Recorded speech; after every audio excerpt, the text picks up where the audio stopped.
Good afternoon, my Real News Midday TV family. Welcome back to the channel for another news update for February 29, 2024. And in the news this afternoon, KSAMC will have a PNP mayor. The People's National Party's Andrew Swaby is said to be the next mayor of Kingston, with his party to take control of the prized Kingston and the St. Andrew Municipal Corporation after the Electoral Office of Jamaica confirmed on Wednesday that the party had won the crucial Kintyre division in St. Andrew East Rural.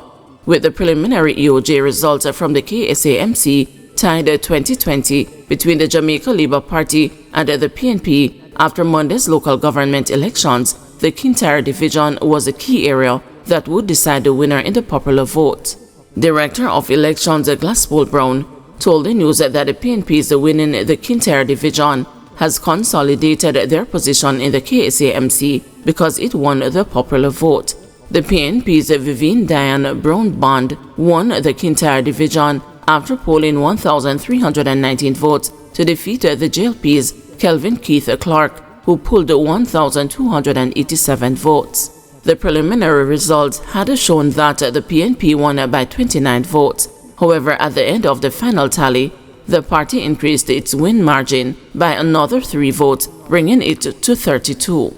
Earlier Wednesday, confusion was evident among placard-bearing, orange-clothing-clad PNP protesters gathered at the EOJ to air their grouses about the preliminary results of Monday's elections. Protesters with whom the news spoke said they believed they were being robbed of their victory in the elections, and they came to the EOJ to hear from the horse's mouth exactly what was happening.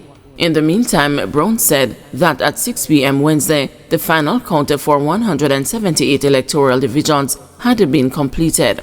Earlier in the day, representatives from the various divisions in the St. Andrew East Rural constituency filled the small room at the head office of the EOJ Wednesday as the final count for divisions began in earnest. Counting began promptly at 10 a.m., first focusing on the election day workers, police, and the military. The counting of the ballot boxes for the 5 divisions in the constituency then started with Kintyre sometime after 1 p.m.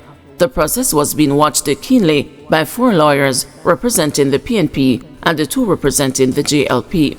When the news spoke to PNP caretaker for the St. Andrew East Rural Patrick Peterkin, who was also watching the process closely, he said that he had hoped to preserve or better the win margin for the PNP in the Kintyre division and by extension win the KSAMC. Kintyre is very important to the PNP because this division, if we win it, it will make our fates better in terms of giving us the prize the KSAMC to run, he said, pointing to the number of lawyers that the PNP had observing the proceedings. We're taking it very seriously, you know. We want to win the Kintyre division, so we are taking it seriously, he said. According to the Director of Elections, the final count of votes for the 5 divisions of the St. Andrew East Rural constituency had been transferred to the EOJ's Duke Street head office in downtown Kingston to avoid any tensions at the counting center, which had been previously designated in the constituency. Demands are made for Holness and the Golding to remove Warmington and Meadows after despicable outbursts. Strong calls have come from members of civil society for Prime Minister Andrew Holness to sack a controversial lawmaker and the senior cabinet minister, Everald Warmington, for his emphatic suggestion that he would starve People's National Party councillor-elect for the Old Harbour South Division, Dr. Kurt Wall, of state funds to carry out work in his division. At the same time, he pledged to allocate funds to the defeated candidate of the Jamaica Labour Party, Lloyd Grant. The spotlight has been placed on opposition leader Mark Golding also, as calls are being made for him to remove Dennis Meadows as the PNP's caretaker for Trelawney Northern for his explosive endorsement of lottery scamming while on the campaign trail. Executive Director of Jamaicans for Justice, Michael Jackson, said it was a test of leadership for both Holness and Golding to demonstrate that Jamaicans would no longer tolerate the kind of statements made by Warmington and Meadows. Trevor Monroe, international governance consultant and the founding director of National Integrity Action, said both Meadows and Warmington must face severe consequences. In the case of Meadows, Monroe said he should be punished for incitement to serious criminality and Warmington for tribal abuse of ministerial authority.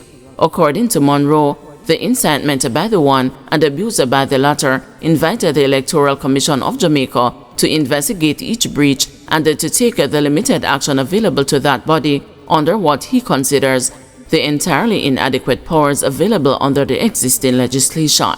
Yesterday, Meadows walked back his comments, apologizing for statements made on the campaign trail. I unequivocally withdraw those remarks and want to make it clear that I condemn any form of fraud and criminal behavior generally, Meadows said. While speaking on the campaign trail recently, Meadows stated, "I have no problem with a man if him want chop because them chop us during slavery." He added that the only problem with chopping is when you bingo and you score. Use the money wisely. And Monroe said Warmington's brazen public commitment to use his ministerial office to promote a misuse of public funds clearly breaches the 2002 Code of Conduct for Ministers and unshamedly violates the provision in Jamaica's constitution prohibiting discrimination against the citizens on grounds of politics. In a context where tribal politics is seriously undermining our people's confidence in our democratic system, and where citizens' trust as well as a participation in our democratic institutions is clearly declining, Prime Minister Holness must demand the immediate resignation of Minister Warmington, he said. Reminding the Prime Minister of his own injunction to ministers on taking office on September 7, 2020, Monroe said the head of government then declared, "No princes nor princesses were elected. We all are servants of the people. We must prevent the occurrence of actions which weaken public trust and damage the integrity of the government." The former NIA head charged that Warmington's actions demonstrate gross disrespect for the Prime Minister's injunction, contempt for his own ministerial oath to uphold the Constitution, and absolute disregard for a fundamental right of the Jamaican people, JLP, PNP, and NOP, not to be discriminated against.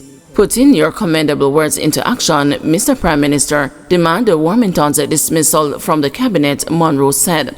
Late last evening, Warmington issued a statement to clarify what he had said while addressing JLP supporters in his constituency. "I realize that my statements on funding for members of parliament and councillors have been misunderstood in public discourse. It was never my intention to imply that a duly elected councillor should be denied rightful funding for their municipal division," he said. "My remarks were focused on the established practice that MPs direct funds to constituencies while councillors direct funds from the municipal council. These are distinct and separate channels," he added. Warmington, while addressing JLP supporters, had said, "I'm in charge, yes, so I am the Minister of Works and the Member of Parliament. No PNP councillor going to spend my money." His declaration, captured on video that has since gone viral, was followed by resounding applause from laborites at the meeting. Further, the senior cabinet minister pledged to provide resources to the JLP candidate who lost to Wall to spend on projects in the division. "He might not be the councillor in name, but he will be in charge," Warmington said of the defeated JLP candidate. In his statement, Warmington said, "My reference to my money was intended to describe these allocations that I, in my role as MP, help oversee. It should also be noted that as MP, I do spend my personal resources on constituency matters." Describing Warmington and Meadows' comments as despicable and repugnant, Jackson said both political parties should not only distance themselves from their remarks, but also take strong action against them. She said a look at the data from the JCF shows that lottery scamming was not only a criminal offense, but was linked to the possession and use of illegal firearms to commit murders. A lot of individuals have also been tied to gangs that have been operating at a level that is a threat to the safety and the security of the citizens in Jamaica. She said that despite the apology tendered by Meadows, his remarks should not have been made in the first place. Jackson said Warmington's comments were particularly concerning because they touched on and concerned the process of local governance and the corruption in the handling of taxpayers' money. This is not the first type of comment that Mr. Warmington has made. He has used expletives when speaking to members of the media and members of the public. He has also spoken just recently about the gerrymandering of an entire parish. At what point will the Prime Minister of Jamaica say that this is not the type of leadership that I want in my cabinet, she said. Acknowledging that while the Prime Minister cannot remove Warmington from Parliament, she said, "We are calling on the Prime Minister to remove Mr. Warmington as a cabinet minister." She said that both political leaders have something to say to the public and the country is watching to see what Holness and Goulding will do. Jackson said the paltry 29.6% turnout in Monday's local government elections has signaled that Jamaicans are scornful of the type of political leaders that we have. She said young people are disgusted at the type of political leadership that is on display in Jamaica. General Secretary of the PNP, Dr. Dayton Campbell, yesterday strongly rebuked the remarks made by Meadows. The party does not condone nor support any endorsement or tolerance of criminal activities, including lottery scams or any form of fraud, he said in a news release. Public commentator Carl Narcisse said both Warmington and Meadows were demonstrating by their behavior that they have nothing to offer the country that is wholesome and forward-thinking. Jamaica deserves better. Jamaica deserves more. We need to dispense with these low-functioning folks. The private sector organization of Jamaica and the Jamaica Chamber of Commerce have also condemned the remarks made by Warmington and Meadows. Jamaican man facing charges after shooting 3 U.S. cops. A Jamaican man said to be in the United States illegally is accused of shooting 3 police officers in Washington, D.C. The shooting reported occurred on February 14 and led to an hours-long standoff. ICE says the suspect, Stephen Claude Rattigan, is an unlawfully present 48-year-old citizen of Jamaica.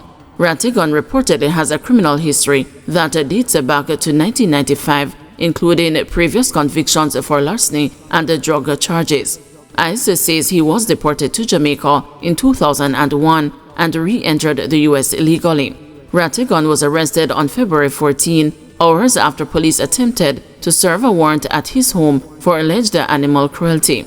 According to Fox 5, a concerned citizen called the Washington Humane Society in early January over concerns of dogs being neglected at his home.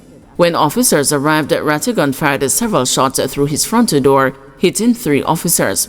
He then barricaded himself inside and refused to come out for 12 hours. The standoff ended with the peaceful arrest of Rattigan. He faces 3 counts of assault on a police officer, cruelty to animals, and aggravated assault. St. Elizabeth Police named 10 wanted men. The St. Elizabeth Police have listed 10 men as wanted for various crimes committed in the parish. The men are wanted for wounding and sexual offenses. Acting Superintendent Coleridge Minto, head of the St. Elizabeth Police Division, said the men should surrender to the Black River Police for questioning. One, we have Lincoln Farquharson, is wanted for rape and grievous sexual assault. Jerome Bartley, OC JB, is wanted for having sexual intercourse with a person under the age of 16 and grievous sexual assault. Devon Blake is also wanted for having sexual intercourse with a person under the age of 16. Christopher Morgan of Tenga District, Lackover area, wanted for wounding with intent. Shamor Morgan, OC Brownman, wanted for wounding with intent. Aldine Bailey of Union District, wanted for buggery. David Pottinger, wanted for having sexual intercourse with a person under the age of 16. Lloyd White, Downs District, Manchester, is wanted for rape. The other wanted men are Andrew Carby and Fabian Brown, who are both being sought for sexual-related offenses.